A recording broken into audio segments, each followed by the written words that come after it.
कर्नाटक में एक कॉन्ट्रैक्टर ने आत्महत्या कर ली है और मौत से पहले उसने अपने दोस्तों को एक मैसेज भेजा था जिसमें मौत के पीछे की असल वजह बताई है। इस वजह से सियासी गलियारों में भी हड़कंप है, तो वहीं पुलिस की कार्रवाई पर भी सवाल उठ रहे हैं। देखिए यह रिपोर्ट। कर्नाटक दक्षिण भारत का इकलौता राज्य है जहां बीजेपी सत्ता में है। यहां अप्रैल मई में विधानसभा चुनाव हो सकते हैं। इसके पहले सरकारी करप्शन का मुद्दा फिर गरमा गया है और ये बीजेपी के लिए मुसीबत बन सकता है, क्योंकि आरोप विधायकों और मंत्रियों पर हैं। सिविल कॉन्ट्रैक्टर संतोष पाटिल ने आत्महत्या कर ली है और मरने से पहले लिखा है कि ईश्वरप्पा मेरी मौत के जिम्मेदार हैं, उन्हें सजा मिलनी चाहिए। मैंने अपनी सभी इच्छाओं को छोड़कर ये कदम उठाने का मन बनाया।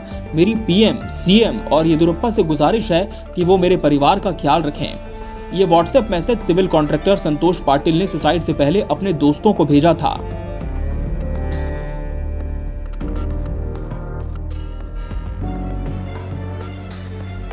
आपको बता दें कि संतोष ने 11 अप्रैल 2022 को खुदकुशी कर ली थी।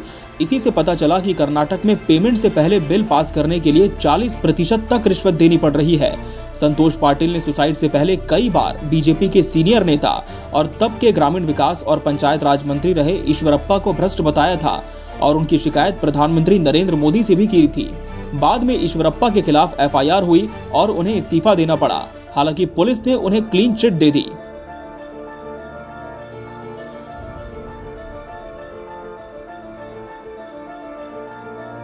पिछले 8 से 10 महीनों से कर्नाटक में रिश्वत लेने और सरकारी सिस्टम में करप्शन बड़ा मुद्दा बनता जा रहा है।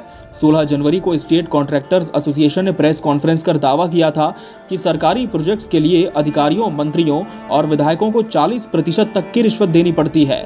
इस बारे में कर्नाटक कॉन्ट्रैक्टर्स एसोसिएशन के प्रेसिडेंट बोपन्ना ने जानकारी दी। उन्होंने बताया कि सच उजागर करने के बाद हम में से कई लोगों को धमकियां मिलती हैं। हमने पूछा कि रिश्वत कौन और कैसे लेता है, तो बोले रिश्वत तो कांग्रेस के ज़माने में भी देनी पड़ती थी। इससे किसी एक पार्टी का लेना देना नहीं है, लेकिन इसके पहले 5 से 10% रिश्वत ली जाती थी। 2019 में जब से बीजेपी की सरकार सत्ता में आई है, ये अमाउंट बढ़कर 40% तक पहुँच गया है। 40% रिश्वत देंगे तो फिर काम कैसे करेंगे? फिर कॉन्ट्रैक्टर से ही पूछा जाएगा कि काम क्यों नहीं हुआ।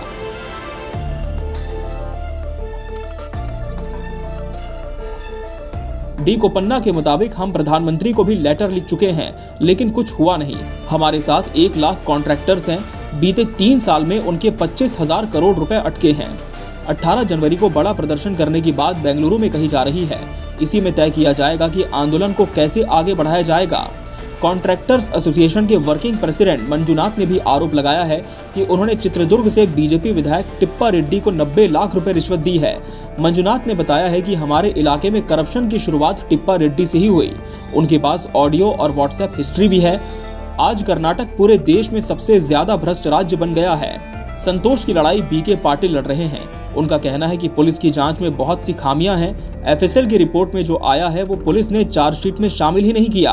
व्हाट्सएप चैट की डिटेल्स भी पुलिस ने छुपाई। इसे फिर से कोर्ट में चैलेंज करने की बात कही जा रही है। पाटिल के मुताबिक रिश्वत लेने के लिए मंत्री के पीए के जरिए एक मीडिएटर तय किया जाता है। ये मीडिएटर ही सारी बातचीत करता है। पूरा कम्युनिकेशन व्हाट्सएप पर होता है, जिससे कोई कॉल रिकॉर्ड न हो पाए।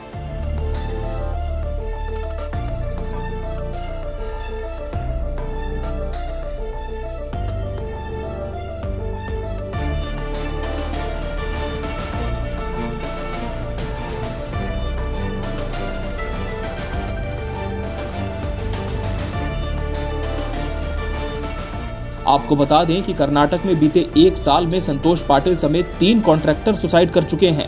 पिछले महीने ही टीएन प्रसाद नाम के कॉन्ट्रैक्टर ने आत्महत्या की थी। उन्हें स्मार्ट सिटी प्रोजेक्ट के तहत 16 करोड़ रुपए की एक स्कीम पर काम करना था। इस मामले में भी पुलिस केस दर्ज हो चुका है। टीएन प्रसाद ने काम के लिए बैंक से लोन लिया था, लेकिन सरकारी बिल क्लियर नहीं हो पा रहे थे। आरोप है कि इसी दबाव में उन्होंने भी आत्महत्या की।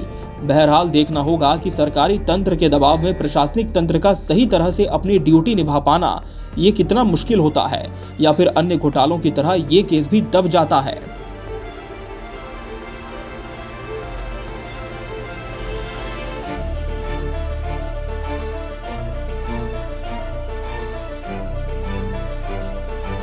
Bureau report, KBC news.